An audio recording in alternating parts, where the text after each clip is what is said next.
It all starts with something magnificent. A flower, then a honeybee. The workers gather pollen for the queen. Good morning, Corey. Good morning, Michelle. But the bees, they're dying. And that's the way they planned it. To make us the same as the bees. Let's go again. But it is not in control anymore. We are. Sometimes I give myself the creeps. Sometimes my mind plays tricks on me. It all keeps adding up. I think I'm cracking up. In my transparent. How can you tell she's an alien? Well, the signs are obvious.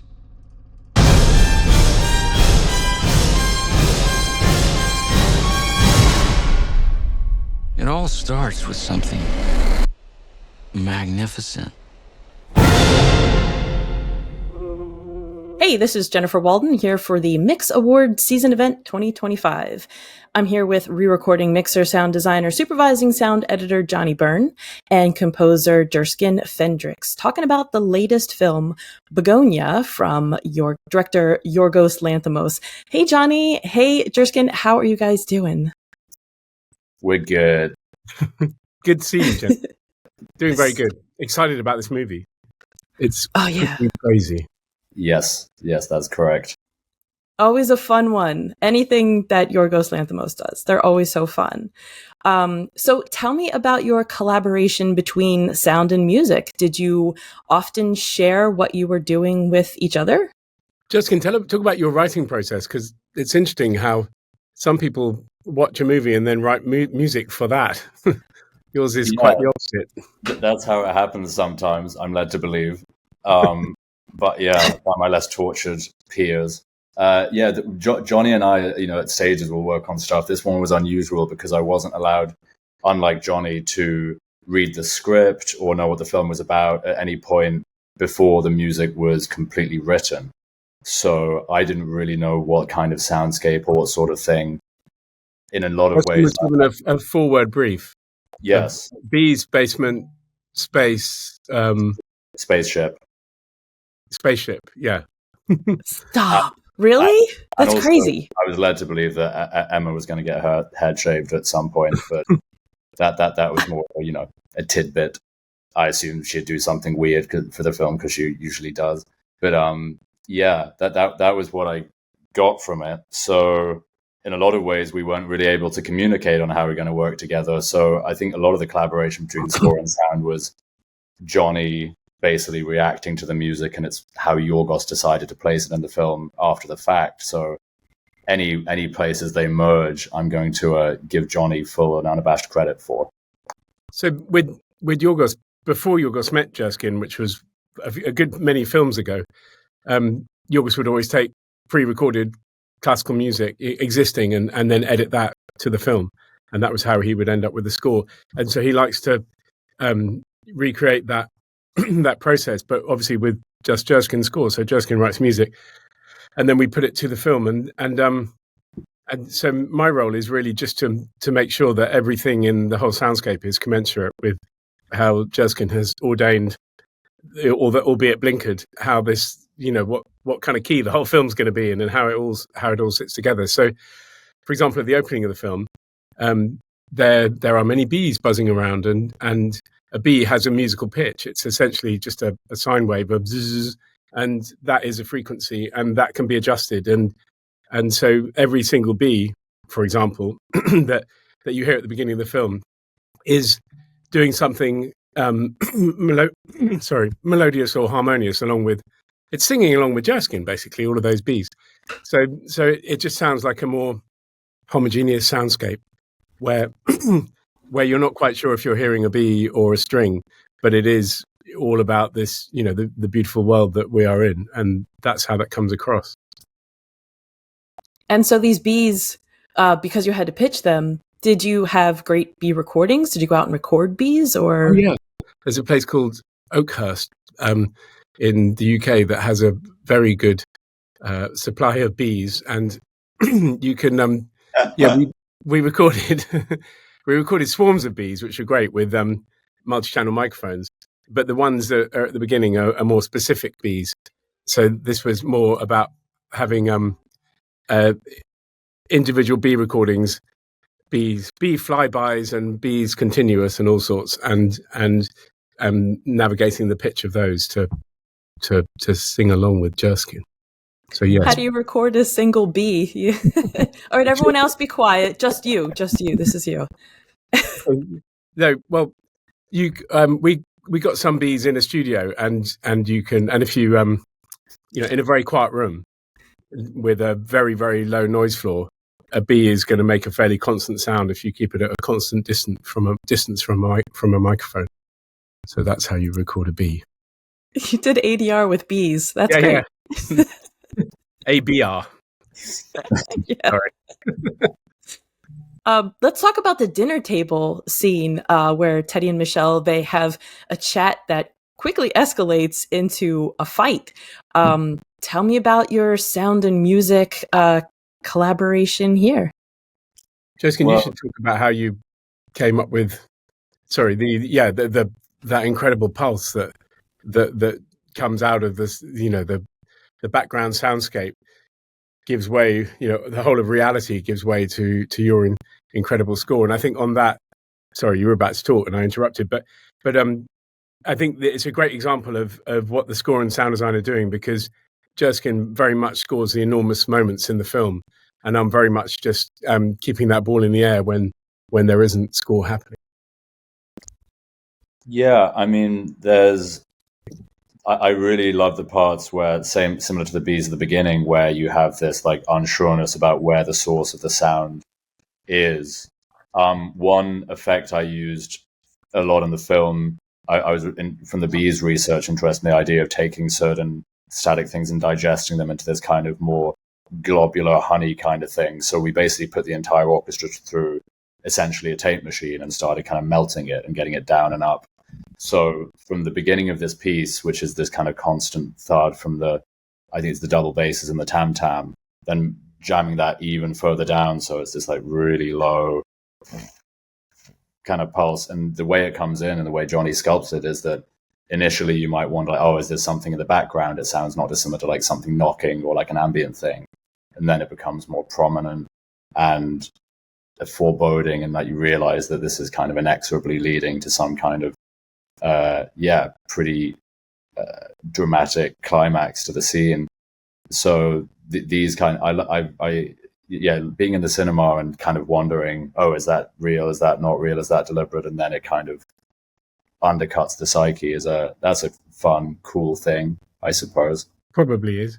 Yeah, in that example, I was using a fan, like the AC unit in their house, and making that at the same pitch and the same kind of tonality as what Jerskin's music would be when it comes in, and having that as a very, very low background thing, so that when Jerskin's music arrives on this very, very slow progression, you're not quite sure when that's happening or at what point you're listening to music, but it all feels like it's out of the ether that the film is in.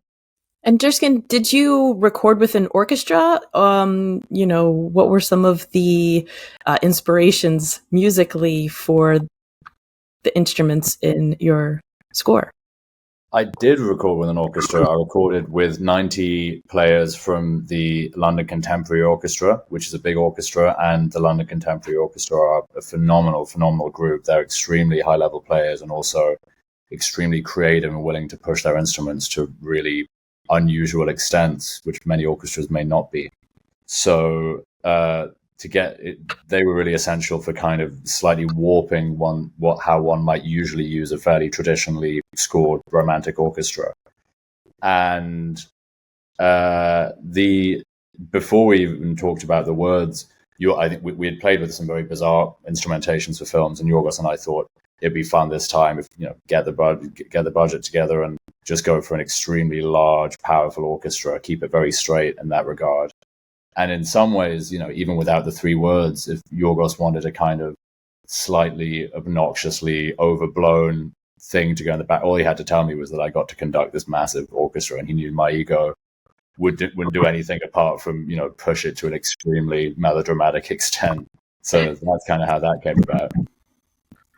How powerful do you feel standing in front of a 90-piece orchestra? You feel like God. It's incredible. And also, they're being paid to be there, so they laugh at your jokes, which is incredible. That almost feels better than the conducting. I'd done a little bit of conducting when I was younger, like stuff like school choirs and university orchestras, and like, smaller things, and never my own music.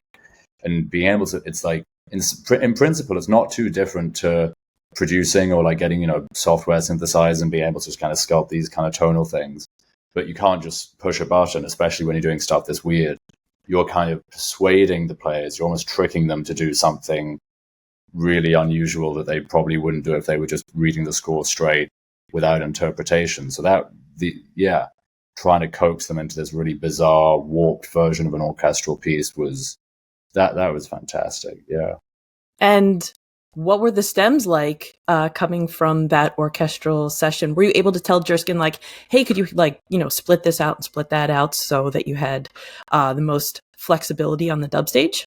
Oh yeah, we had supreme flexibility, and Jerskin fortunately loves a dub stage himself, and he says louder, but also he says, how about surrounds, and how about so yeah, absolutely. How we spatially positioned it in the room was really fascinating for a film, that's set in a basement, which is kind of a box, and the sound design, we had Dolby Atmos hums in the ceiling, but the sound design is designed to be very static in order to allow the kind of performances to go through without a kind of boring background, but with something interesting but not distracting.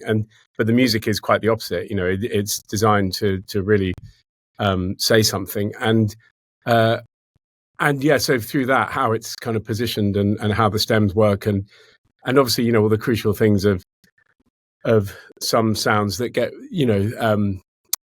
where brass instruments can really be very shrill and disguise a bit of important dialogue. So the ability to mix it was important. But yeah, essentially, I mean, they came very well mixed, but with the ability to fiddle with that and place it a little bit more.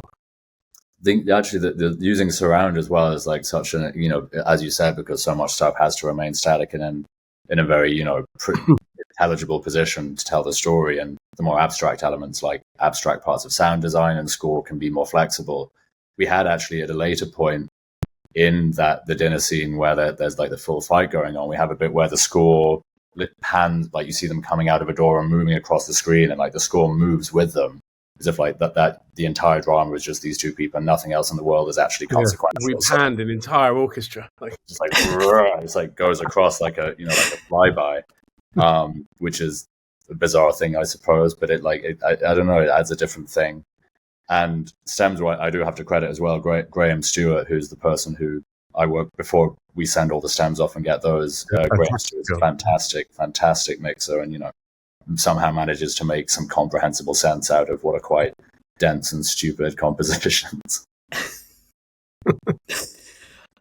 Just one more thing to talk about in the surround sound aspect. So the end of the film, there's actually not any music over the credits. It's this lovely naturescape with birds and a bit of thunder, and then the rain comes in. Was that an ambisonic recording, or was that something that you just like crafted out of separate recordings? It was, yeah, I had an ambisonic recording, and we did have that on initially, and it was not colourful enough. It didn't speak enough to the verdant rebirth. And so that what you hear there is a recreation of many different bird sounds, all with the noise signal removed as much as possible. Mostly recorded at the Ashdown Forest in Sussex, quite near my house. But yeah, it's a cultivated soundscape of growing amounts of birds. Yes, but very much in surround. It was really lovely. Sorry that there wasn't music there, but it was like really enjoyable after after the experience of the end of the film, which I'm not going to give away. It was a real palate cleanser. Holy cow. So one of my favorite questions to ask is, what have you learned while working on Bugonia? How has this film helped you to improve your craft? Originally, I made a whole bunch of sound design and soundscapes for all the different environments that were very busy. And I imagined the basement would have a rattling fan and you'd hear the fridge hum upstairs. And essentially, the main reason for this was because the VistaVision is not a quiet camera. There was a considerable amount of noise to hide in the dialogue. But when I played that to Yorgos, we found that actually even a continuous sort of percussive sound becomes quite distracting and irritating and detracts from the strength of the actors' performances. So my lesson was to redact things but to do it boldly and confidently, and it kind of works. Simplicity is great, basically. This is going on a more personal slant, but this is a large takeaway from it. So this is the third film score I've done ever, and also with Yorgos. The first two we fully completed before we've completed Kinds of Kindness before Poor Things came out. So this is the first score I've done after having seen my other scores like in a cinema or seeing what the feeling might be or the reception or so on. And as Johnny said, like compared to the other two, when I did do a good job of pushing my ego aside and letting the music complement the story, I was very literally in the room as the signals were going red, being like, make it louder, make it louder, make it louder. And Johnny says, no, you've made it too loud. We can't go any louder. And I would start screaming. And I think this is I'm happy with the work I did on this film very immensely, but it's been an interesting investigation into and also doing a big orchestra and stuff like this, the ego that comes along with whichever craft you're doing on a film, and to look, what it means to be part of a troupe, what it means to know when your thing is more at the forefront, and what it means to be a complementary actor to everything else going on. And so, this was me at the tipping point of, going too mad with power and sub-bass harmonics. So this has been educational for me in that respect. Good to know for next time, Jerskin. Great. Yeah, I shouldn't have said that in front of Johnny. I should have said that privately. You can destroy it now. Well, Johnny Jerskin, thank you so much for having this chat with me. Sound of Bugonia was so much fun, and best of luck to you this award season. Thank you so much, Jenny. Thank you. Lovely chatting.